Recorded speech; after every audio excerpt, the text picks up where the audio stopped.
Hi, everyone, and welcome again to the musical Innertube. I'm Don Rooney. And I'm John Timpane. And John, we have another special guest today who is going to talk to us from the far-flung shores of California. Would you introduce him, please? Absolutely. It is my pleasure to introduce Nick Roman. Nick and Don and I were all on the same college radio station together, KUCI, in the city of Irvine. And welcome, Nick, to the musical Innertube. Thank you so much. I was very pleased to get the invitation. Well, we thought of you right away. Nick is on station KPCC, which is an NPR station in Southern California. And Nick, you're all over the place. You're a reporter, you're an editor, you're an on-the-air personality. You want to give a thumbnail of some of your duties over there? Well, I came to KPCC in 2004 as an editor, and was the only editor at the time. We had 6 reporters, and now we have about 4 times as many reporters. We have about 5 times as many editors than one. And in 2013, they said, we need someone to host All Things Considered. We did a national search and couldn't find anyone. Would you like to do it? And I said, yes. So I went back on the air. I'd been on the air for many years at another public station in Southern California. And I went back, and it's been fabulous. I've never had so much fun in my life. And the ratings went up. Everything was great. I was having a great time. And then all of this happened. And this is what we would like to talk to you about today, Nick, because we can't really say we're in the second wave. This is still the first wave of the coronavirus experience. It's just that we have a spike in many places, including California. And we thought we'd talk to you from your reporter/editor's viewpoint about what you're seeing and hearing in Southern California about the effect of the coronavirus there. I know Gavin Newsom has issued new warnings and guidelines and mandates, and it'd be great to hear from your perspective what's going on there. Absolutely. What happened in the middle of March is when we got, sort of the first sense that this was far more serious than we had been reporting up to that point. I mean, we knew that that something was coming. You remember the day that the NBA had to shut down its games, and Tom Hanks announced that he was positive for coronavirus. That was sort of like the borderline day. It was March 11th. The next day at my station, we had a big meeting, and we said, we're going to start scattering people around, and Nick's the first one to go. I was supposed to be out at the end of the following week. I came up to work and was literally 2 blocks from the radio station and got a phone call, and they say, we think there's a possible exposure in the building. You have to go home now. So I turned around and went home, and that was March 13th. And I've been set up to broadcast from my house in Laguna Niguel, South Orange County, on a station that's 65 miles away in Pasadena ever since. And early on, when we were doing a lot of the coverage, the comparison between us and what was happening in New York City, for example, was stark, because it was so bad in New York, and it really wasn't all that bad in Southern California. And we were sort of patting ourselves on the back. My, what a good job we've done. We've shut this down. We've shut that down. They brought in, one of the hospital ships from the Navy, and they hardly got any cases at all. And you're thinking, maybe we have survived. Maybe this peak isn't, we've done what's supposed to be done. And in about the middle of May, right about the middle of May, a little bit after that, the governor eased some of the stay-at-home restrictions, and about 2 weeks later, the cases just took off, absolutely took off, and that was the month of June. And now we're in a place where as many as, well, let's see, I've got the total numbers here, 220,000 cases so far in LA County, Orange County, Riverside, and San Bernardino County. It's about 60% of all of the cases in California. The positivity rate of tests in Orange County, Riverside County, and San Bernardino County, for example, is nearly double what the state standard is. The state standard is 8%. The rate is about 15%.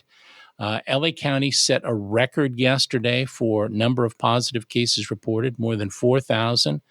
And it's just been going on like that now relentlessly for a good 6 weeks. Now, one of the things that we kind of learned about this spike in the first wave, as John said, was that states like Arizona, Texas, Florida never really shut down. And so when their cases started to pile up, that wasn't a surprise. But like you said, California seemed to have a good handle on it and seemed to have things shut down. What do you think turned it around? My guess is what happened is that testing had not revealed how widespread coronavirus was. So there were places throughout the state where it was spreading, but we didn't know it because there wasn't quite enough testing going on. That's my initial thing. The rates that we see now are primarily hitting low-income communities and people of color. That's not a surprise. Health officials suspected that was already going on. For example, one of the poorest counties in the state of California is Imperial County. It's east of San Diego County along the Mexico border.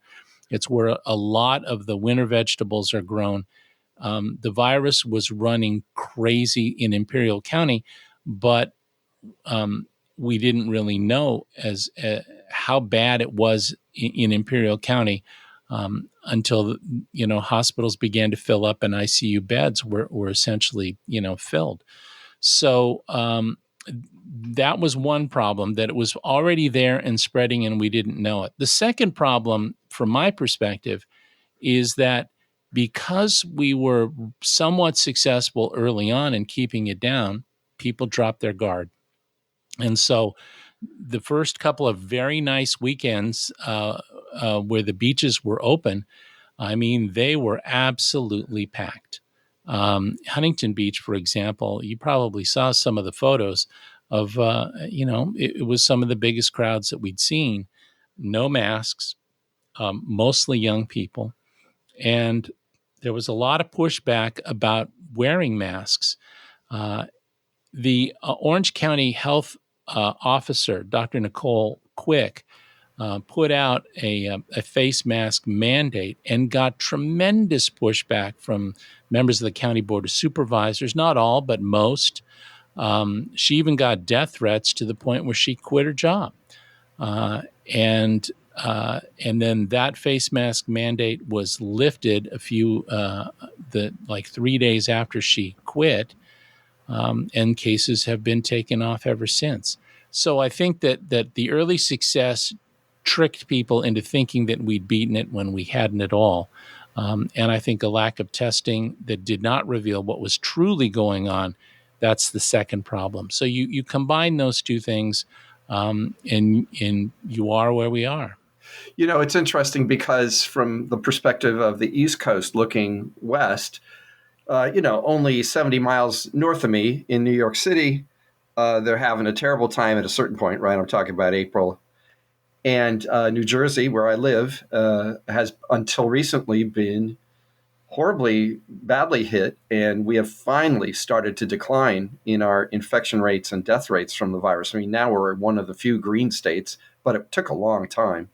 But when as you're talking about it, I was reflecting that California for a while, we were talking about, well, see, they did the right thing. They imposed restrictions right away. And people, at least initially, were willing to go along with them. That was what was interesting. And that's what got coverage out here, is that most Californians seem to be fine with the stay-at-home orders, the initial ones that were issued.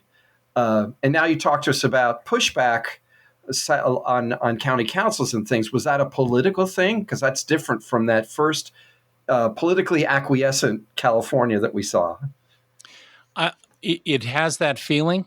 That it definitely was that kind of pushback that people were just saying, I've had enough of this. I can do this for, say, 6 weeks or 2 months, but I can't do it any further. And there was a lot of encouragement, because there was no, from my perspective, because there was no sort of national standard for how to handle this, because there had been some doubt early on the effectiveness of face masks. People were more than willing to push back. And I think also a lot of folks were tricked because the early outbreaks were primarily in institutional care, nursing homes, and the like, so that people began to get the idea that, well, this is an old people's disease, and they're the only ones that are in danger. I also think that early on, if you remember when the first talk of the virus came out, there was some general talk about, well, some people will get it and not even feel symptoms. They won't even know that they've had it. So when you have people telling you that this disease runs from you will barely know you have it to you will die, I mean, where do you go with that? There's no guidance there at all to help you decide what's supposed to happen. Now, 3-4 months into all of this, you begin to see that, wait a minute, what you thought were mild symptoms might be lifelong problems for you. If I was just looking at the cases yesterday in Los Angeles County, just for example, and actually these percentages pretty much play out for the entire state of California. In LA County, 80% of the cases are under the age of 50. 94% of the deaths are 50 and older. So you would think, well, then that's not so bad if you're young, unless you have constant, blood pressure problems for the rest of your life, or your lungs have been seriously damaged, or it has led to something else that won't be a problem today, but it'll be a problem 10 years from now. And they don't know nearly enough about what's going on with this virus to say. Yes, And there's been a lot of research indicating that there's a significant percentage of patients who come down with lung scarring or heart scarring, right. Which can really have some bad consequences later. Obviously, they don't know the prevalence of this, but it's a very strange virus in that way, that it might, and also it seems as though immunity is spotty. That you'll have it, and then later on you won't have it. You won't have it for very long. It's really the bizarre aspect of this, as you're saying, makes this something the likes of which we really haven't had. We've never had. This isn't like the polio virus, where there was there were things that people could do. That is, not go out. This is not the Spanish flu, where people didn't know anything about it at all. This is a moving target still. I mean, I'm wondering, in your reporting and your colleagues reporting at KPCC, I'm wondering what the feeling is out there right now. What can you tell us about how folks are feeling on the street about all this? I can. The feeling that I'm getting is that this has now sort of slapped everybody in the face. And they now understand that this is a lot more serious and can't be sort of pushed away. We're going to there's a very good chance that in the next 10 days or so, something like that, that we see even tougher restrictions than the ones that were put back on in Southern California. Barbara Ferrer, who is the LA County Public Health Director, and I talk to her several times a week, said last week in one of her briefings that we were at a critical juncture, and I didn't get a chance to kind of talk to her about what she meant by that. And the next time I had a chance, which was a week ago today, I said, "What did you mean by critical juncture?" The next 5 minutes of that interview were the most depressing 5 minutes I'd ever spent with her, because she said, we have a choice. We know what works. We know how to fix this, and we're not doing it. We're just plain not doing it. And if we don't, the consequences will be dire. If you mentioned the Spanish flu, John, if you look back at some of the graphs and some of the studies, I have to give great credit to doctors from 100 years ago who kept pretty good records and mapped out what was going on. the one I remember in particular was how in St. Louis they locked things down early and were able to keep the cases from hammering hospitals. In Philadelphia, they were doing the same, and then they said, we beat it. And then if you look at the graph from like 1918, there's this tremendous spike. So 100 years ago, doctors said, folks, in the future, here's how you beat this thing. And we said, yeah, thanks. But, this is the 21st century. We're smarter than you. No, we weren't. And what's happening now sort of parallels the kind of approach that was taken in some places where they didn't really take what was happening, a pandemic, really seriously. So if the lockdown orders, if people go back to what they were doing in April and May,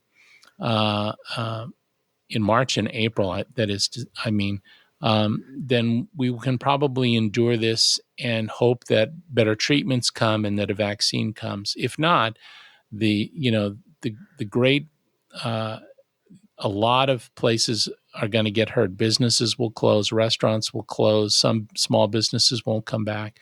We'll be in really dire straits economically and from a health perspective. Let's talk also about something you mentioned earlier, and that is we've all seen the pictures of the don't tread on me people with their guns, and I'm not going to wear a mask, and the government can't tell me what to do. But a lot of the pushback, and I've noticed that in Pennsylvania where I live, a lot of the pushback has been from like you said, city councils, county councils, county commissioners, wanting everything to reopen really quickly because the businesses are dying. A lot of those are Republican, but still the point is that we have officials countermanding what the health officials are saying. How's that playing out? You get some of that because I think a fair number of officials in Orange County, in particular where I live, are still struggling with the sense that that there are things that they're going to have to do that they don't like, that are they're philosophically opposed to, but they've got to do them because this is an unusual situation. For those who don't, my guess is that they will pay a political price. It's different in LA County, which is has sort of bought into a lot of the restrictions, but still, it's you have to figure that if you're an elected official and the guy who owns the local restaurant is telling you that I'm dying, I'm going out of business, I'm going to have to leave the state. It's profound, and it's really hard to tell that person, no, I'm sorry, we're going to have to sacrifice your business for all of this, because that's their world. That's in part, that's why a lot of the government support that's come out is so important, and why, at least in terms of restaurants, for example, in California, one of the big things that happened is, can we open up some outdoor space? Can we take over streets and put tables out there? A lot of restaurants you'll see, have put up sort of hay bale barriers, and then put tables inside separated so that they can at least get some, in-person business. California eased rules on alcohol so that, for example, you can go to your local restaurant and order a margarita and take it home with you. I've done that a couple of times at a nice little restaurant down here. They make good margaritas. So, There you go. Those kind of things, everything is going to be different.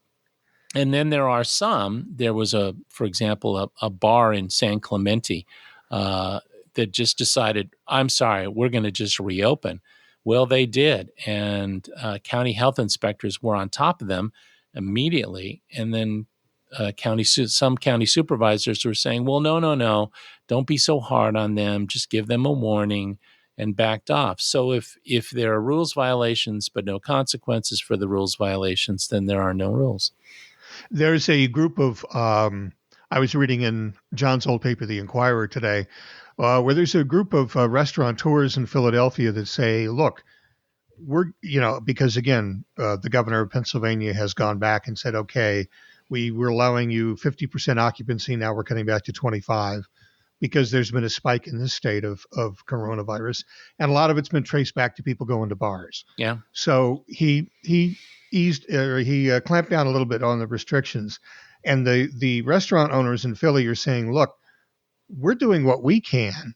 What about the rogue bars? One of the guys said, I went into my bar and I put up plastic separators and all sorts of things to try to go along with the restrictions. And I'm shut down because the guy down the street just opened up the bar and let anybody sit wherever they want, and coronavirus spiked. So they're a little upset that the state isn't focusing on the rogue element and is punishing everybody like one bad apple sort of thing. Yeah.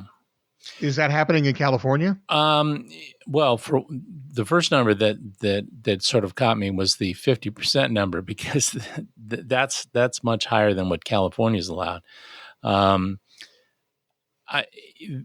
You've had a lot of no consequence stuff, warnings, but not anybody, sort of getting fined. Although the city attorney in Los Angeles did go after a couple of businesses that didn't comply right away. When we spoke with the county health director a few weeks ago, when they began to open up, one of the things that health inspectors did is they went out to see who was complying, and they found a fairly high percentage. I think it was upwards of 50% who, weren't following all of the social distancing and face mask rules like they were supposed to. They got warnings, and a significant percentage of them did what they were supposed to do when inspectors went back for a second check. So some of the convincing is going on, but yeah, the rogue guys, I think it appears that the only way to get those people to do what they're supposed to do is to hit them with fines. And some of that has been going on, but it doesn't make a lot of headlines. But yeah, it's going on. Whether or not that's what the real problem is, it's hard to say. There are so many aspects to this. Is the problem that you have too many people on the beach who don't have face masks, or it's that bars and restaurants are open? Is it that all of us are walking around without face masks, or is it all of it combined? And I suspect it's all of it combined, that you just have to get this culture thing in people's heads that, we are sort of constantly 2 weeks away from ending this if we would all do the right thing. But we're not doing the right thing. I mean, literally, we are 2 weeks away from ending all of this if people would face mask and social distance and wash their hands and all of that. It's interesting because several books about the Spanish influenza have become bestsellers all over again, right? One of them is John Barry's The Great Influenza, everybody's talking about. And I read that book when it came out a couple of years ago in 2017. There is a section of it about what happened in San Francisco, which sounds an awful lot like what we are going through right now, because San Francisco, the mayor and the city council decided to go on, heavy lockdown, right? Because a lot of folks were dying. This was a very virulent and deadly disease. So they went on severe lockdown. Of course, San Francisco can do this because it's sort of a little promontory off by itself. So they did, and deaths plummeted. And then as soon as things looked like it was getting better, people started putting on the pressure to reopen. It's exactly the same thing. They wanted the stores to reopen. We're hurting. We need to have commerce, right? And so they did, and in the next 2 weeks, 5,000 people died. Yeah.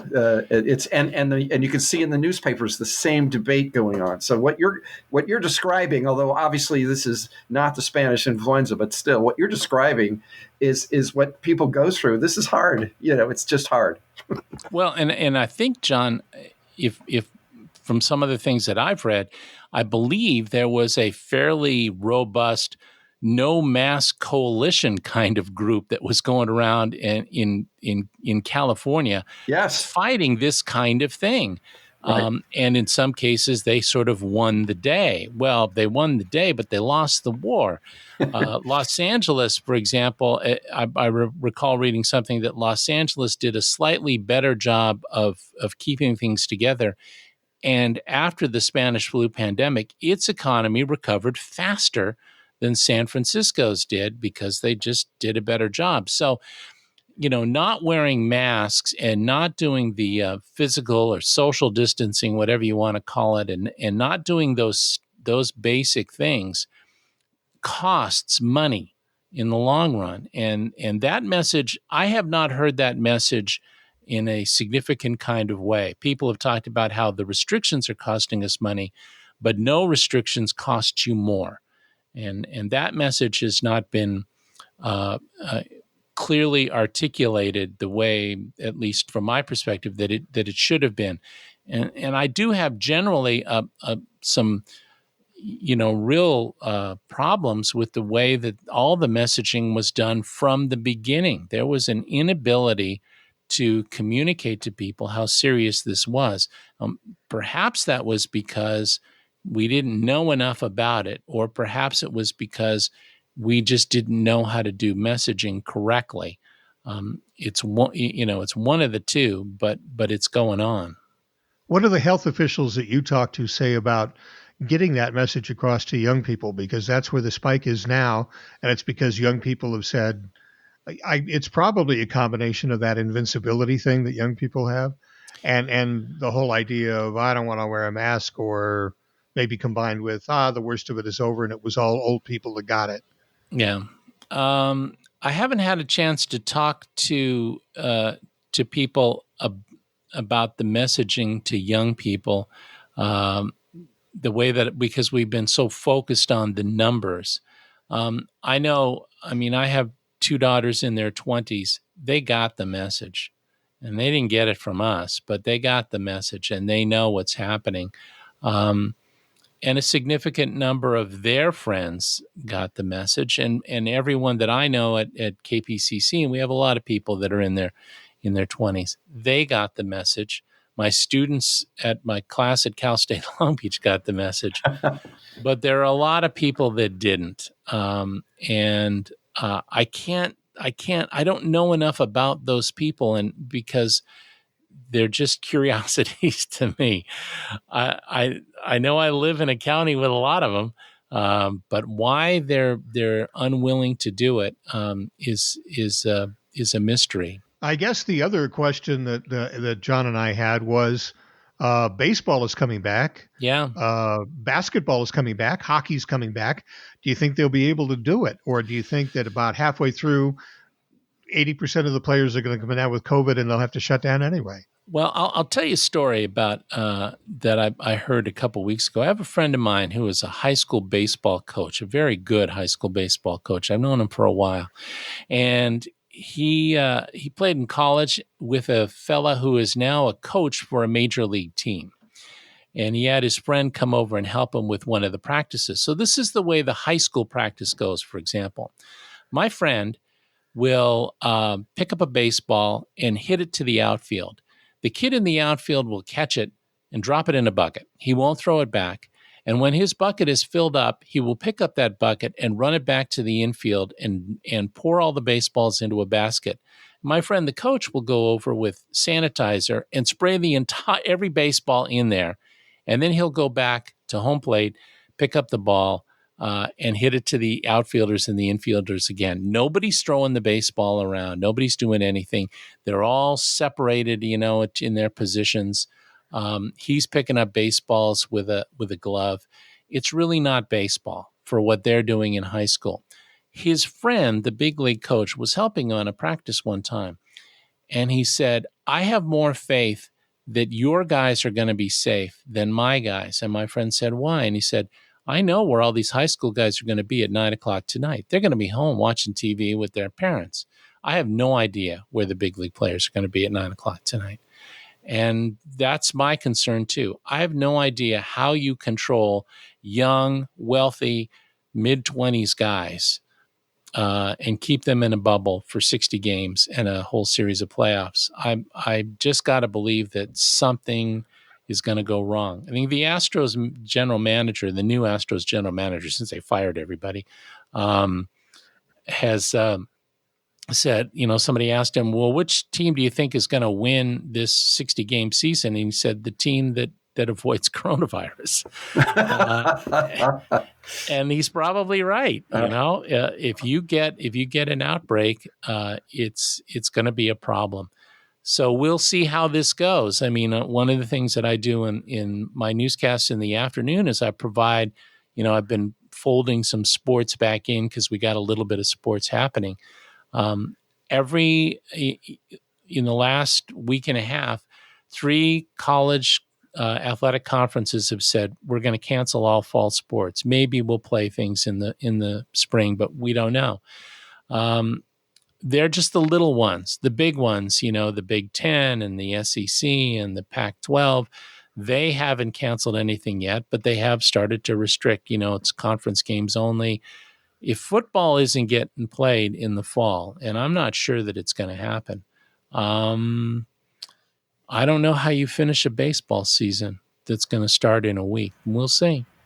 Well, what's great about the baseball season from my perspective as a Phillies fan is that with 60 games to go, we'll be tied for first place. I'm really trying to look on the bright side. I mean, of all the things that I miss a lot, I miss people, right? I miss hanging out because we haven't been doing any of that. I really miss baseball. Isn't that funny? Yeah. I really miss baseball. Ugh. Well, I mean, I'm willing to stay up in the middle of the night to watch Korean games. So yeah, I miss it. It's been rough, and it was nice to see soccer back. We have 2 good teams in Los Angeles. We had 2 games on Monday, and so that was good. And LAFC and the LA Galaxy are going to play tomorrow. That'll be on TV. That'll be worth watching. I don't know how you pull all of this off. NPR had Tom Goldman, who's their very good sports reporter, had a story yesterday about how is it that all of these baseball players and soccer players and basketball players are getting, coronavirus tests daily or almost daily and results back, and regular Floridians can't do that. That's a curiosity too. Nick, with all of the depressing news that you've had to deal with over the last few months, do you see an end in sight? Do you see people finally getting in line and beating this thing? Like you said, a couple of weeks of getting themselves back together and back in line, and we could beat this thing. But is that really going to happen? Well, if you look at what happened with the Spanish flu, eventually you do beat it. But it takes a while and it takes a toll. So yeah, we're going to beat it. But unfortunately, I don't know when.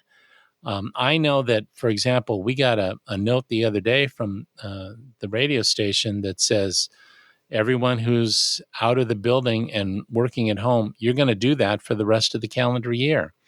So that much I know. I know that I'm working from home through December. I know that LA Unified, Santa Ana Unified, Long Beach Unified are going to start online instruction. They're not going back to the classroom next month when the school year begins. I know that the UC and the CSU, California State University, I teach at Cal State Long Beach, we're all doing online classes, at least for the fall semester. So that's going to happen. I mean, we're not getting out of this through December. And then, of course, the big fear is that once everybody does get locked back in, as the weather cools off, does it take off like the flu often takes off? I don't know. I have a feeling that, my hope is that you get a vaccine relatively soon, like by the end of the year, that distribution of that vaccine is not screwed up in the way that tests have been screwed up. And I also have some great confidence that doctors are going to find treatments so that even if you get, if you're infected with COVID-19, that you can endure it and come out the other side pretty well. We've seen some small studies that indicate that there are new treatments that might work. But yeah, this from where I'm sitting, I don't see this finishing up in 2020, maybe early 2021. Well, I'm sorry about that. Yeah, no. I mean, tell you this much: I do like working at home. Okay, so that's not so bad. Oh, I love working from home. It's great, man. If you want a snack, you just go down to the fridge. It's pretty okay.